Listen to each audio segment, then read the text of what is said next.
Evening, 4 games on the way on tonight's Match of the Day 2. Alan Shearer and Ashley Williams are with us. To Portman Road then, third bottom Ipswich, taking on second-placed Arsenal. Defeat for the visitors will give Liverpool the chance to seal the title later in the day. Commentary from Martin Fisher. A really positive week for us today. I think especially the first 35 minutes, 11 against 11, were exceptional. Scored 2 goals, could have scored many more, and then obviously the sending off changed the dynamic of the game. Bukayo was involved in the first 2 goals that you scored, but then we saw him come off and he'd got ice on his leg. Is that anything that you're worried about? Yeah, he was sore because of the tackle, but it doesn't look anything serious. Mathematically still not relegated, but all but relegated. How do you view the whole situation there now? No, look, in terms of the table, we know for the last few weeks that, since the Wolves game really, that the mountain was going to be too high.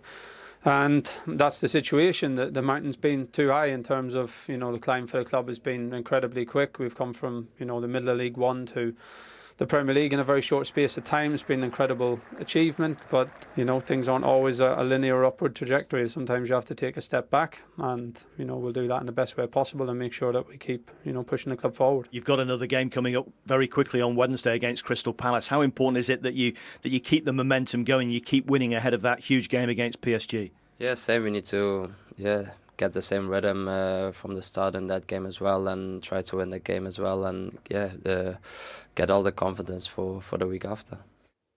We'll come on to that Champions League tie shortly, but that was as routine a victory as you could wish to see, wasn't it? It was routine, without a doubt, but I thought Arsenal were exceptional, particularly in the first half. More so down their right-hand side, Ipswich left-hand side. They really struggled. They obviously identified a weakness in Ipswich, and they just couldn't cope. I mean, it's difficult enough when you're up against one of the world's best in this guy, Saka. You need all the help you can get, and that happened too many times. Trossard should hit that first time. He doesn't need the touch there, but just look at the space there. You're given top players that amount of space and that amount of time to take touches and run at you into the final third, like it happened there. They got the warning early on, and then they got punished there. And he missed the first one. He wasn't going to miss the second one in Trossard. Same thing again. If Clark just goes to his left and cuts that pass off, it might make it a little bit more difficult, but they just went after them. So they moved the ball at pace from right, this time down to the left-hand side, and it really was a matter of how many they were going to get. Similar thing again, look, if Clark just drops 10 yards and stops that pass, it's all right if it goes right into Ben White there. That's not a problem, but because he doesn't, then it's a simple pass over the top, and the same thing again, as I said, happened so many times that they're in and the right-hand side, they got punished once and they got punished again. And as I said, Arsenal, I thought were fantastic, but they certainly thought going down that right-hand side, as you can see, they would get more joy in doing that, and that's exactly what happened. Defensively, is it easy to cut off one wing of the pitch? Yeah, it would be, yeah. And ideally, you'd want your defenders to be communicating with the players higher at the pitch, because as a defender, if I do that, it makes my job easier, like Alan's just showed there. If your midfielders are more in a flat line and they're having to play it around you, and it gives you more time to get back in shape. But I think Ipswich have defended like that all season. It's been one of their massive problems. If you sort of throw it forward for Arsenal and the game that the Champions League semi-finals with Paris Saint-Germain, look, they obviously missed Saka for a big part of the season, and they didn't have Martinelli as well for part of that season. But by having those wingers back, it allows them a little bit more freedom with Trossard, doesn't it? Yeah, and I mean, what positionally, what we saw with the team today looks as if I think might be the team they're going in the Champions League, because Partey is injured, so they might have Moreno back into the midfield and Trossard up the middle. But there's no doubt about it. I mean, having Saka back on that right hand side and the form that he's in, and not playing so much football, but coming back straight into it and doing as well as he has been doing, it's just incredible. Because they'll need that balance, won't they, for that game, that gives them both energy and solidity against that Paris Saint-Germain midfield. Yeah, and I think Partey will obviously be a big miss for them. So I think the managers looked at it today and gone with some. He probably feels comfortable playing against Ipswich, with all due respect, and thinks I can try something out, and it looked good as well. So yeah. I think that would probably be their starting 11 as well for the Paris Saint-Germain game. And I'm guessing he'll have seen what happened to Saka today with the challenge from Leif Davis, which we'll show in a minute. But before we show it, he's got to balance whether he loses a player to injury or whether he keeps his momentum going, because they'll want to keep that momentum going. I think Lewis Skelly might come in into that left-back position, but they have certainly got options. But I was actually slightly surprised they went in as strong as they did today. But you've got to find that happy medium about not playing too much but putting them in. And they've also got a game or two before that as well, so I would imagine that there'll be rotation in the next game or two. He was probably quite lucky, Saka, wasn't he, that he was just sore rather than something a bit more serious. It doesn't look great. No. This is a really bad tackle. This is a red card, no doubt at all. And Leif Davis, who was getting the run around as it was, as we showed earlier, I don't know if it's frustration on his part, but he's got no chance of winning that ball. If he's trying to win that ball, he'll go with his toes first and try and poke it. He's nowhere near it. He knows straight away. And Saka's lucky, really, and Arsenal and Arteta are lucky that that's not a really bad injury, because it could be down the Achilles. I'm not sure what Leif Davis was thinking. I said maybe he's frustrated. He knows that he's done wrong there, because it's all right saying sorry now, but you've just left your team at 2-0 down with 10 men. Do you agree with... sorry, what did you say? Poor challenge. Yeah. Do you agree with Kieran McKenna, then, that sometimes you might need to go one step back to just take stock before you progress again after back-to-back promotions? Possibly. They have gone up twice, which is difficult, and you're trying to play catch-up. They've spent a lot of money. But what bothers me about this Ipswich team, Kieran McKenna's, is his tactics. He seems to be very open every game, very easy to play against. And I don't think that... Yes, the Championship is a difficult... league, but maybe he needed to adjust at some point. There's some sort of, it seems, stubbornness that he's going to play his way every game, and it clearly isn't working out very well for him. Right, Liverpool couldn't... At the back of the game in Madrid, and we scored 2 goals. We could have scored 3 or 4, to be fair. Really dominated the game. Very high intensity and understanding what we had to do today to win here. And after, obviously, when they got the red card, the context of the game changed, and we were much in control, scored another 2 goals, make certain rotations. So overall, a very, very positive afternoon. So Leo coming back in front, scoring 2 goals, is that a sign that he's kind of ready for the PSG game? Yeah, he's certainly ready to play in any position.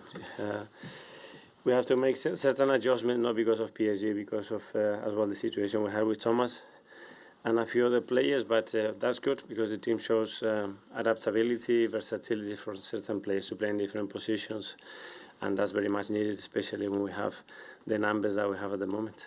Isan, Daily Mail. How bad was that tackle on Bukayo in the first half? I mean, you obviously glad that he was able to... Well, the referee's made a decision that it is clear. He was a bit sore, but it's nothing serious, so it's good. And overall, what were your thoughts on Saka and Odegaard's performance? Seemed to have run the show and straight up there. Yeah, I think they were very good, both of them. Bukayo didn't score, but he contributed to a few goals. Same with Martin. So overall, I think collectively we were very, very strong today as well. Charlie? You said Bukayo's okay. Initially, when one of your key players goes to the ground there, were you really worried at all? That maybe it was a serious injury? I do, especially with the numbers that we have right now, and especially when they are back to goal, because normally it's the moment when the foot is planted, your weight is there, and you cannot really react to it. But he's fine. Is this a decision you've got to make for Wednesday now, in terms of juggling your team again, in terms of maybe keeping everyone fresh, but you obviously don't want players like Saka to suffer an injury again? So have you got to juggle things a bit? Yeah, but we have to play with 11. We have to somehow put 11 players out there and have 4 or 5 changes. So let's see how they recover in the next few days. The good thing is they are willing to play because they like the rhythm as well. We are so used to that rhythm every 3 days that the boys are demanding, and then we don't have a game at the weekend. So do we have a gap there? So let's see how we get on Wednesday. Hi, Mikel. Hi. I think that's the first time Ben, Bukayo and Martin have started together since November. Unbelievable, eh? So just on that, I mean, obviously you've missed them as a trio a lot this year, but is that kind of, I guess, what you've wanted to see from the team, that fluidity that they showed today? Yeah. Very happy for Ben, especially because obviously he's missed a lot of football. He's been so consistent and regular in the last few seasons with us, and this season, for different reasons, hasn't been able to play that many minutes. Today, I think he played a really good game. So very happy because, I mean, he's got a lot of quality. He brings something else to that unit, and it was good to finally see them.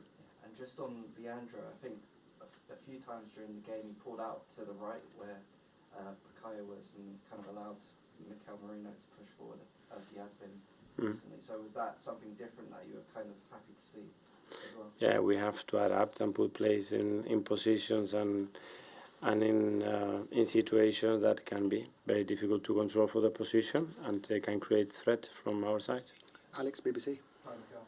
How pleased are you with the mentality your players showed? Like you said, one of the best performances for the first 35 minutes of the season after Madrid, with the potential for maybe a lull with the two Premier League games before the Premier League game. That's what we discussed before the match, and that's the way they described it, and to be more intense than them. And actually, what does that mean? And it's just to be very intense in terms of your focus, your level of attention, to understand 1, 2, 3 seconds before what's going to happen, and then act. And I think the team was very much at it from the beginning. Tom, Football London. So we've been very exposed to seeing Mikel Merino play at centre forward. I mentioned in midfield today. You reminded us again that he can still play midfield exceptionally well. Yeah, well, that's why he's played his whole career. But obviously we have a very short memory sometimes, and we see him as a 9, and now it's almost strange to see him in midfield. I think he did really well. Okay, last couple. Phil, PA. Sorry, I'm just going back to that tackle on Bukayo. Do you think it was a bit of a lucky escape? Because when you see it in slow-mo, it looks like a really nasty one. I haven't seen the slow motion. I just seen the normal pace image, and yeah, he cuts him from the back. You know, I don't think it's intentional at all. But obviously, it's dangerous because he cannot really react to anything because he cannot see him coming. Okay, finally, Mike. That's 50 goals for Gabby from a wide position. That's no mean feat, is it? That's great. I think he's in very good form at the moment, full of confidence, looks really sharp as well, and he's arriving in very dangerous situations with very good timing, which is good to see. Okay, guys, thanks very much. Thank you.